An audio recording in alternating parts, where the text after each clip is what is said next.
We're going. Hello, everybody. Hello. Welcome to In Conversation With. I'm so excited to be here today.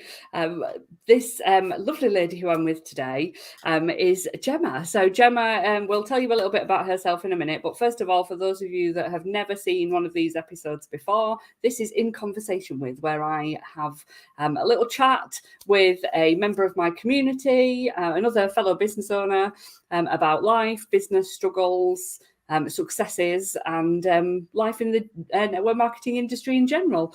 So welcome, Gemma. Thank you for being my guest this week. Thanks for inviting me. It's very exciting. No, it's a pleasure. Would you like to introduce yourself to everybody and explain what you do and how you got started?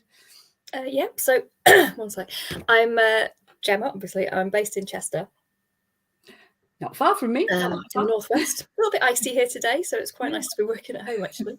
I'm a Tropic Ambassador, and I've been with Tropic since January 2018, so it was my 5-year anniversary 2 weeks ago. Wow, happy birthday. Thank you. And I first got into Tropic, like I think most people who get into network marketing, I hosted a party, and I love the products, and I love the idea of earning some money and meeting some new people. So that is how I got into it. And I run it alongside a full-time job for our local council. Oh, brilliant. So you said that you got started because you were at a party. Was it the products then that got you really hooked? Yeah, definitely. Yeah. I was at that point, I was buying quite expensive moisturizer from a beauty counter in town and couldn't quite work out why. I still had really dry skin and I was spending all this money. And literally within that hour of the party, it made a difference. Wow.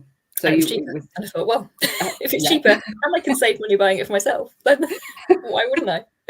So it was totally the products and totally for your own benefit then, rather than a business. Yeah, I like the ethos of the company. I like the idea of earning a little bit of extra cash. But yeah, the products definitely were what started it for me. So what has kept you in all that time then? Well, the discount on the products. Yeah.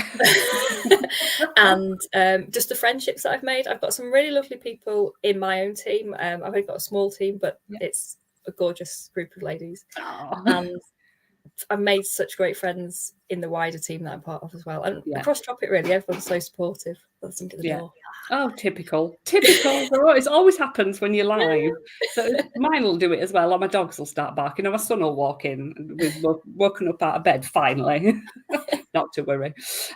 So what else was I going to ask you? Oh yeah. So when you first started, you were telling me just before that you had some really big successes that you were really proud of.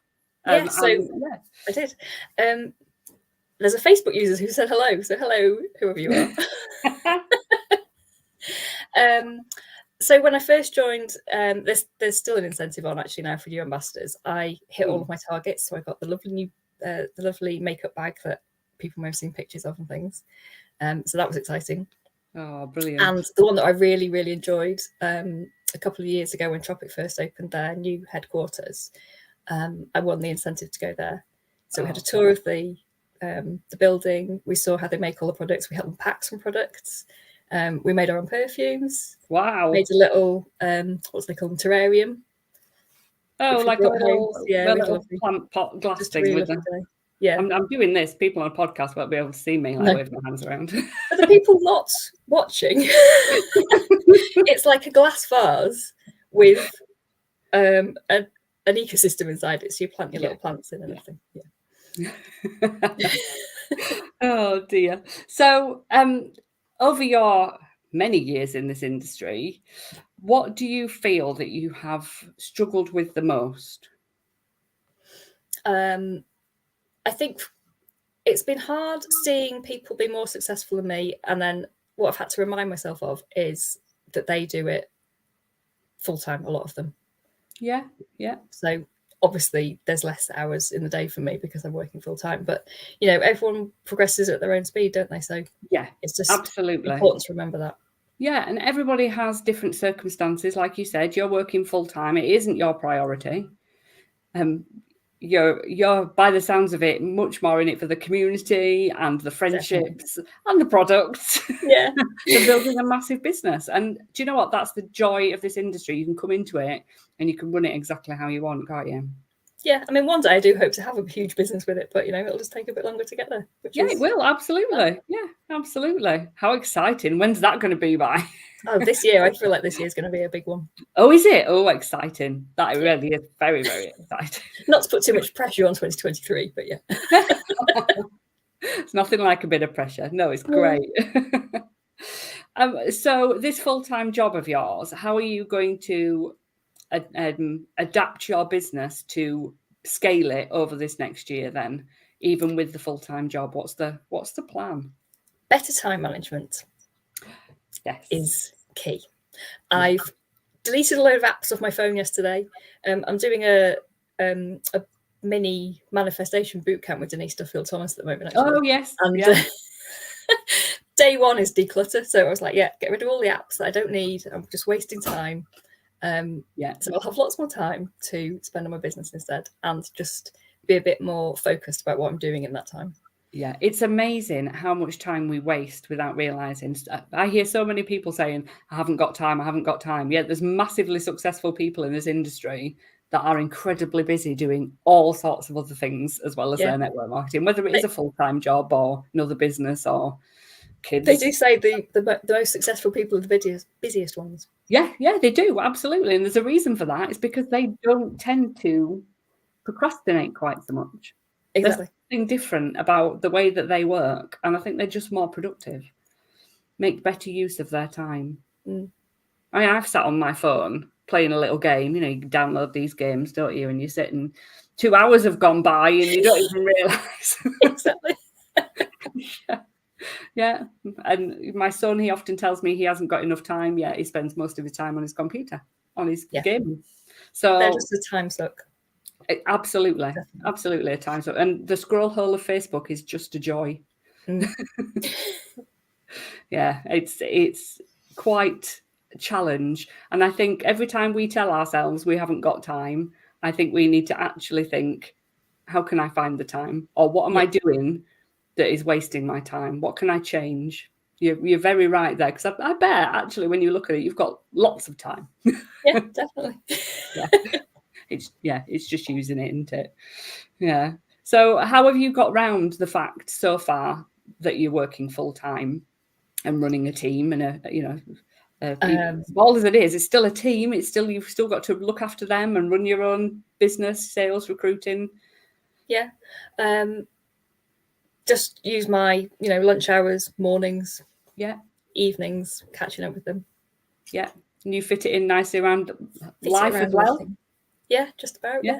I'm quite lucky. My husband is a huge biker, so he spends a lot of time either in his garage or out on his motorbikes. So he doesn't really care too much about the fact that I'm doing my Tropic business instead. Sometimes things like the network marketing, like your Tropic, will start off as a hobby. Yeah. It's not that different, is it? Except I used to think of it as a hobby I used to earn from.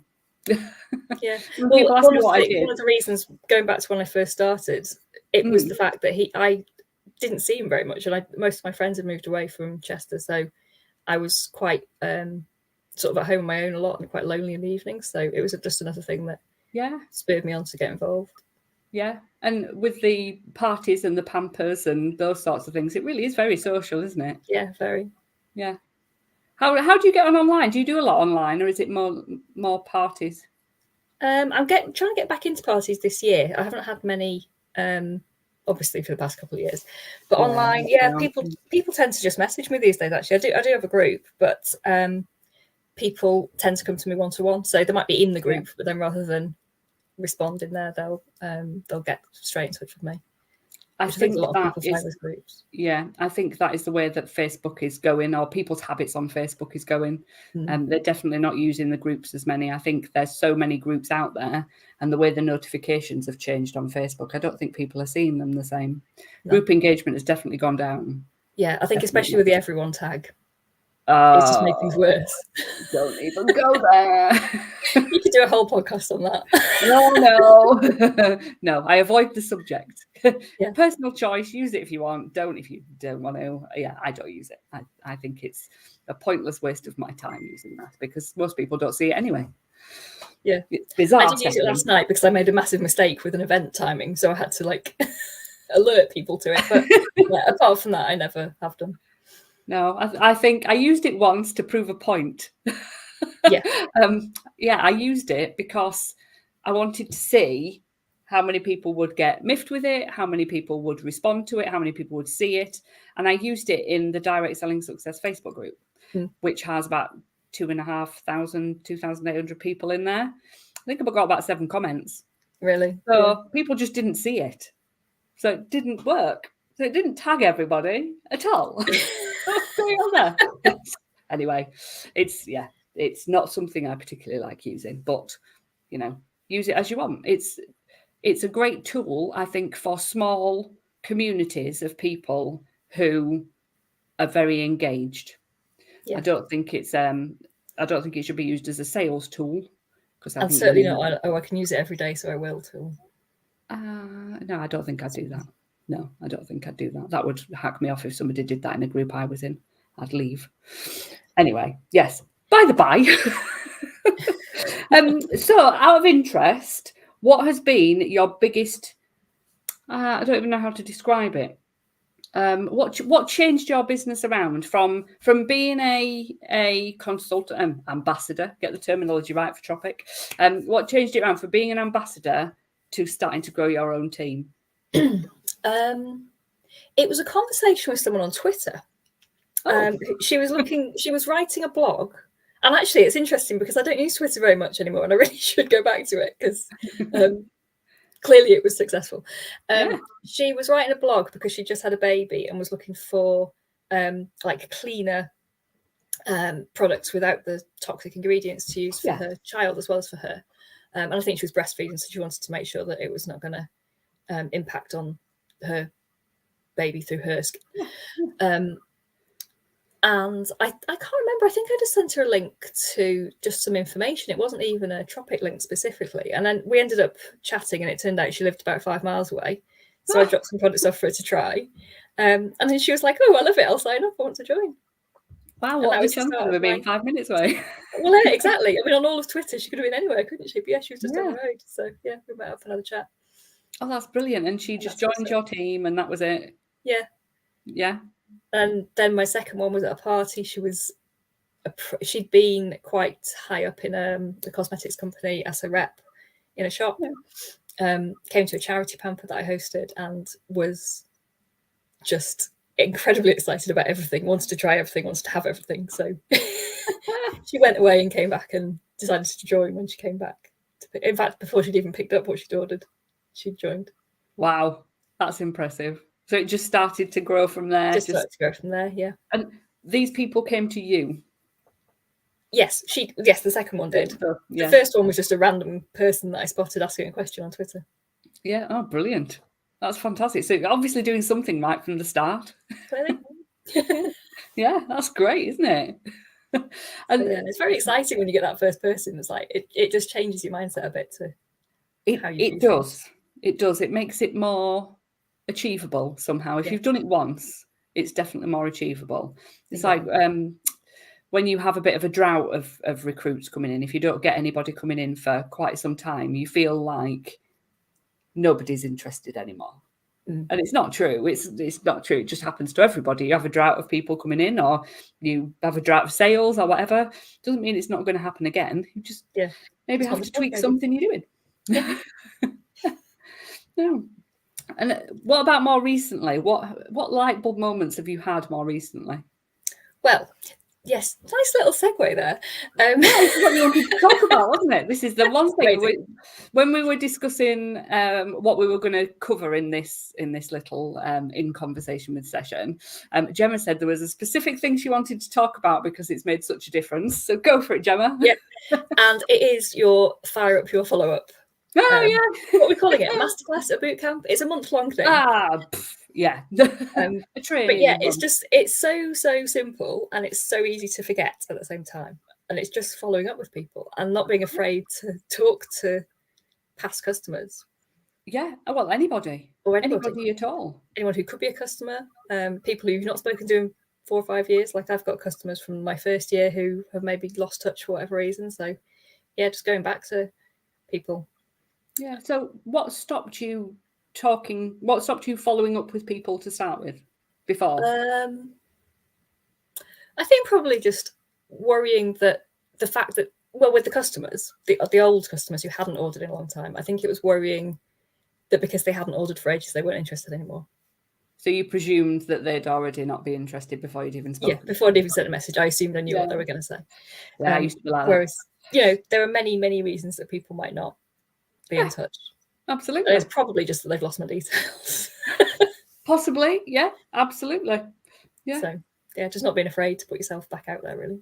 Yeah, and I think this follow-up program that we've been doing, whatever you want to call it, I think so many people think of follow-up as something that it's not. And I think that's made a big difference to a lot of people. Yeah.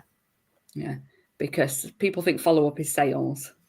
Always have to be sales. You have to be selling something all the time. And actually, following up can just be something as simple as connecting with somebody, having a conversation with somebody, asking a question.